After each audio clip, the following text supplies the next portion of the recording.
Assalamualaikum warahmatullahi wabarakatuh. Assalamualaikum anak-anak soleh dan soleha.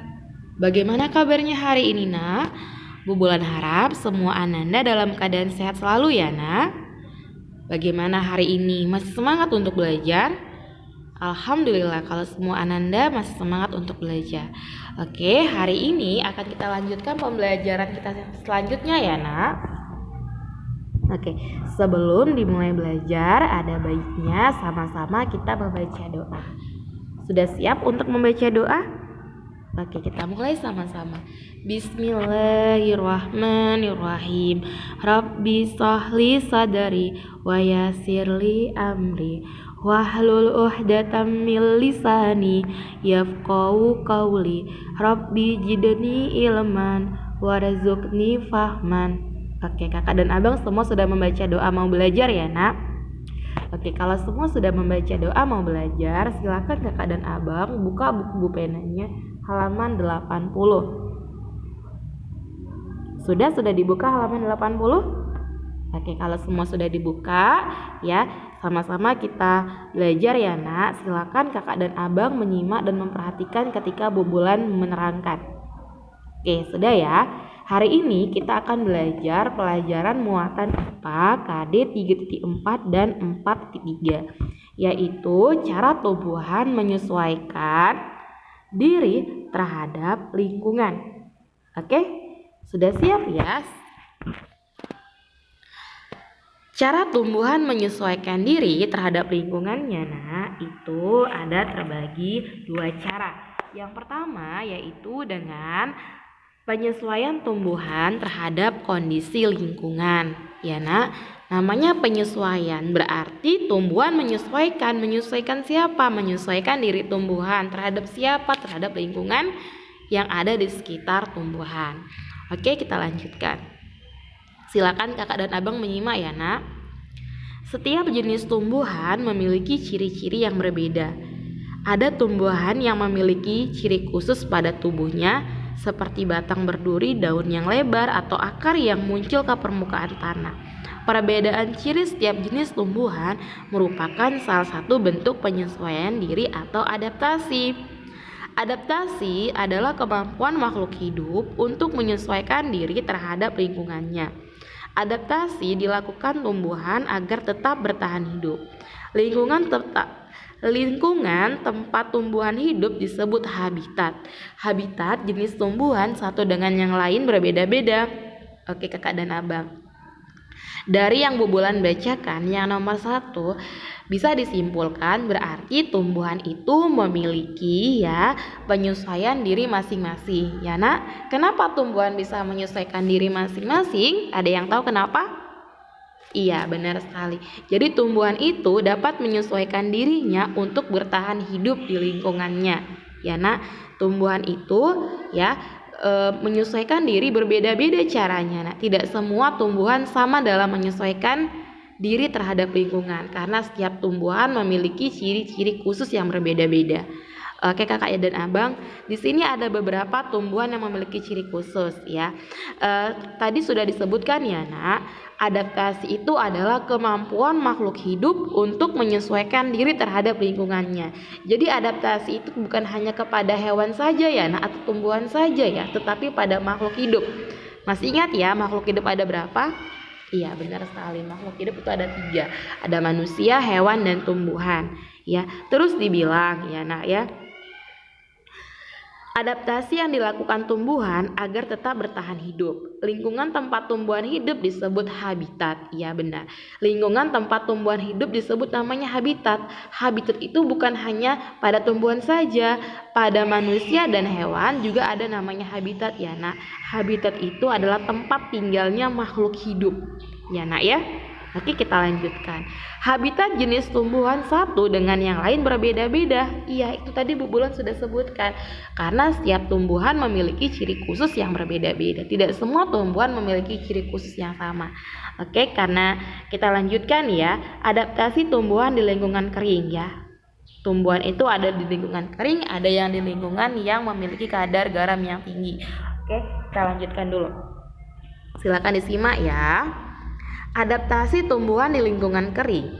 Tumbuhan yang dapat hidup di lingkungan yang memiliki sedikit air disebut xeropit. Ya, jadi kalau tumbuhan yang hidup di lingkungan yang sedikit air, kadar airnya sedikit, disebut namanya xeropit. Ya, sebenarnya banyak tumbuhan yang hidup di tempat kering ya, tapi ini beberapa yang dicontohkan, yaitu ada pohon kurma, ada lidah buaya, ada cecer bebek, ada bunga kaktus ya. Perhatikan gambar berikut untuk mengetahui adaptasi yang dilakukan tumbuhan kaktus agar dapat bertahan di lingkungan yang kering. Oke, kakak dan abang semua sudah memperhatikan ya? Iya, Bu Bulan mau tanya dulu. Kakak dan abang sudah tahu ya tumbuhan kaktus? Pernah lihat tumbuhan kaktus ya? Oke, sekarang lagi booming tuh tumbuhan kaktus ya. Tumbuhan kaktus itu memiliki ciri-ciri khusus ya. Salah satunya yang memiliki daun yang berbentuk duri. Jadi pada tumbuhan kaktus kalau ada duri-duri yang kamu lihat di tumbuhan kaktus, itu sebenarnya daun pada kaktus. Oke, kakak dan abang? Tumbuhan kaktus memiliki akar yang panjang ya nak ya. Akar yang panjang pada tumbuhan kaktus berfungsi untuk mencari sumber air ya nak, agar tumbuhan kaktus dapat bertahan hidup ya. Oke, terus di tumbuhan kaktus kalau kita sayat pakai pisau atau pakai kita sayat pakai pisau, pasti ada seperti air-air ya nak. Iya, karena tumbuhan kaktus memiliki batang tebal dan berisi banyak cadangan air. Jadi cadangan air itu berfungsi buat apa, nak? Iya, benar sekali. Cadangan air itu berfungsi untuk mempertahankan hidup si tumbuhan kaktus, ya, nak, agar tidak kekurangan air. Ya, terus daun tadi yang seperti Bu Bulan bilang, daunnya bentuknya seperti duri. Daun termodifikasi menjadi duri untuk mengurangi penguapan. Jadi fungsi daun atau duri pada kaktus berfungsi untuk mengurangi penguapan pada tumbuhan kaktus. Ya nak, terus permukaan batangnya berlapis lilin untuk mengurangi penguapan. Jadi ada seperti lilin, berlapis lilin. Kalau kita pegang seperti gel dia kenyal-kenyal.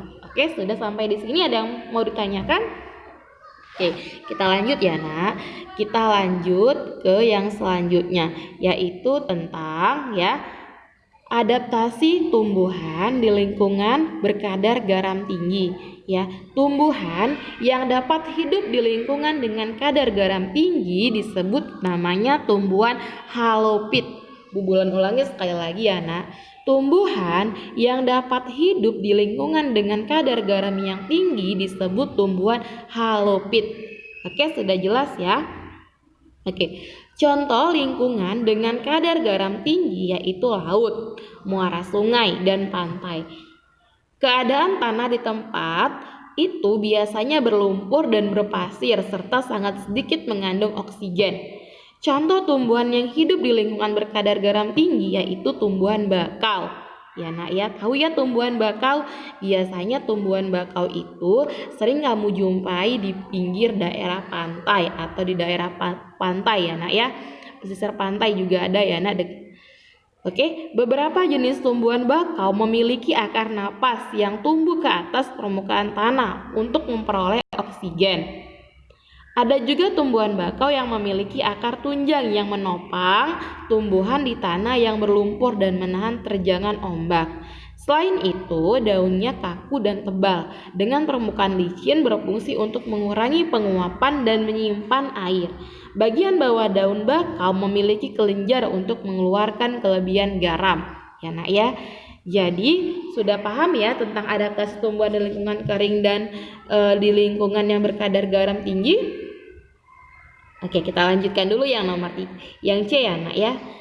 Yang C, adaptasi tumbuhan di lingkungan air. Ya, di lingkungan air ya, tumbuhan yang dapat hidup di lingkungan air disebut dengan tumbuhan hidropit. Ya, hidropit ya. Contohnya adalah tumbuhan hidropit, yaitu bunga teratai, bunga eceng gondok ya.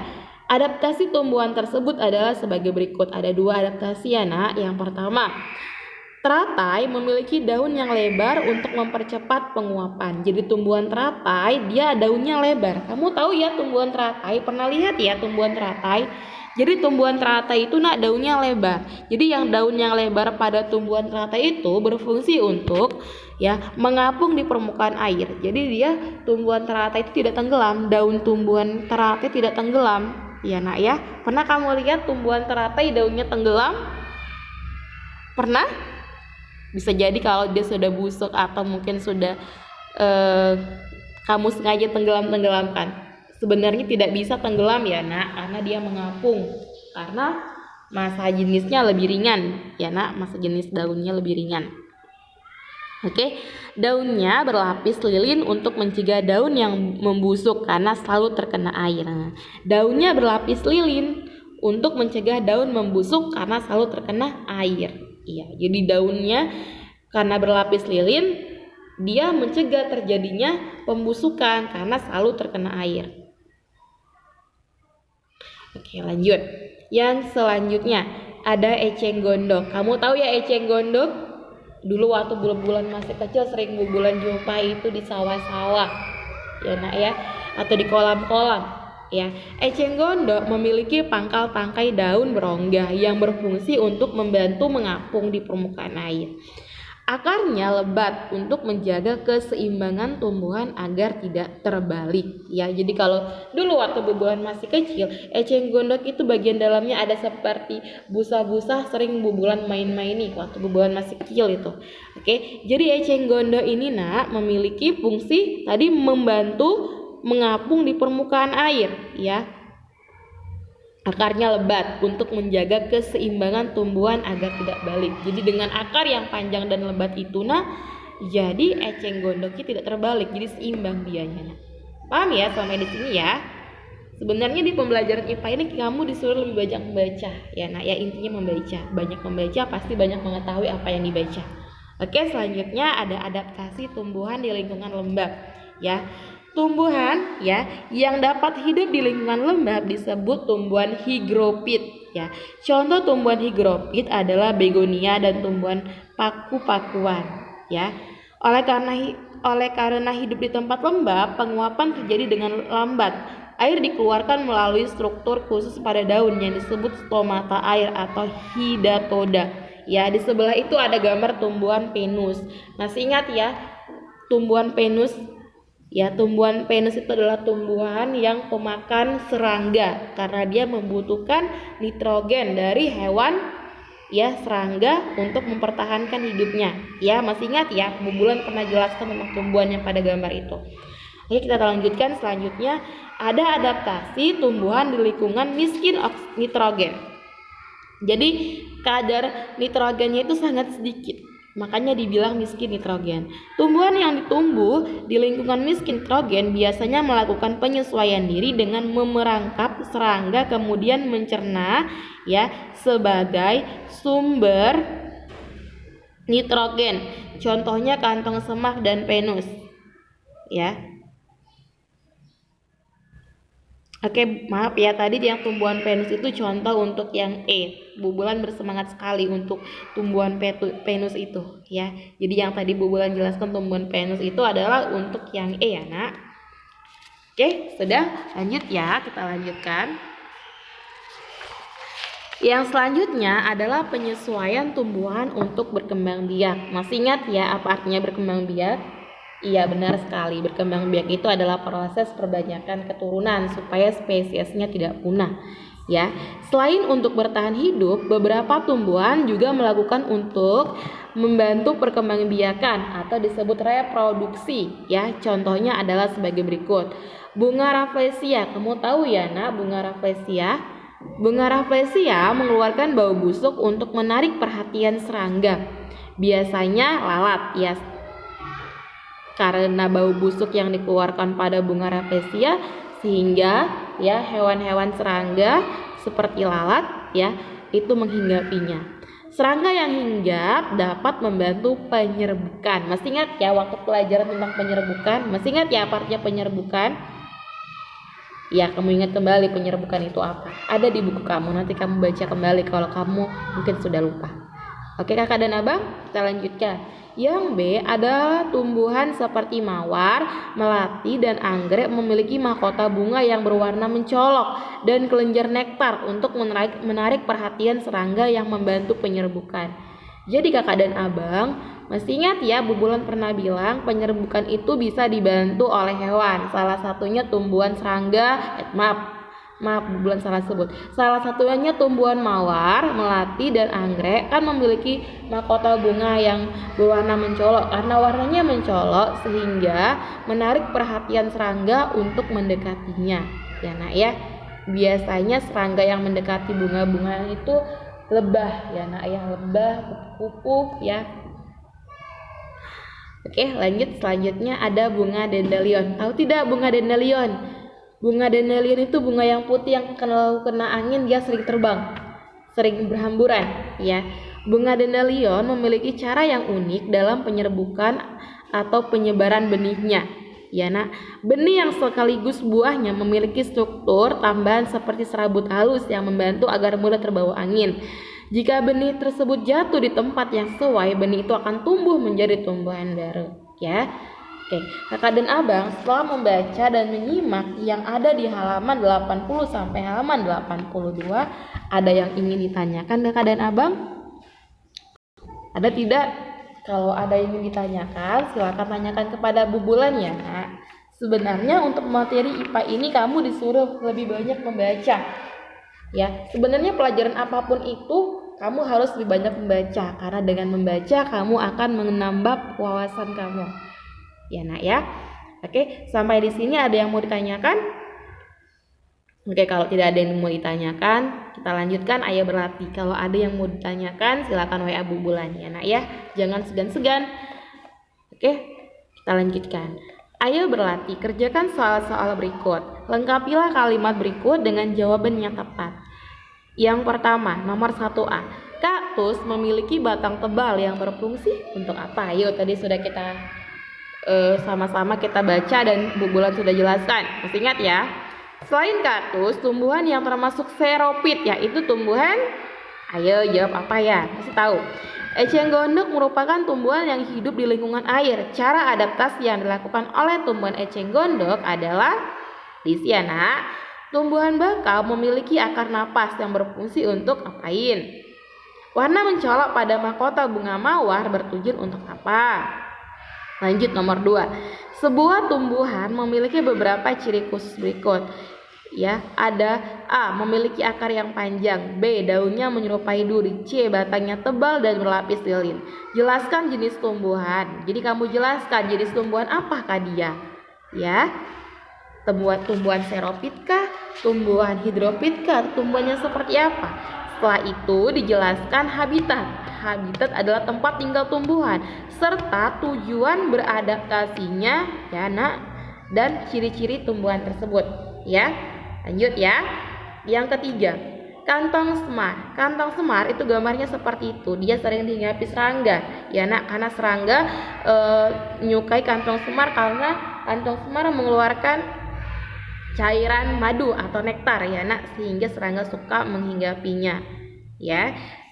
Dari serangga itu nitrogennya diambil oleh tumbuhan kantong semar untuk ya kebutuhan hidupnya. Kantong semar merupakan tumbuhan yang tumbuh di tanah miskin nutrisi. Apa bentuk adaptasi yang dilakukan tumbuhan tersebut? Jelaskan tujuan dari setiap bentuk adaptasi tersebut pada tumbuhan. Oke, kira-kira ada yang mau ditanyakan? Bu Bulan harap kalau kamu sudah membaca di halaman 80 sampai 82 ya, kamu pasti sudah bisa menjawab Ayo Berlatih yang ada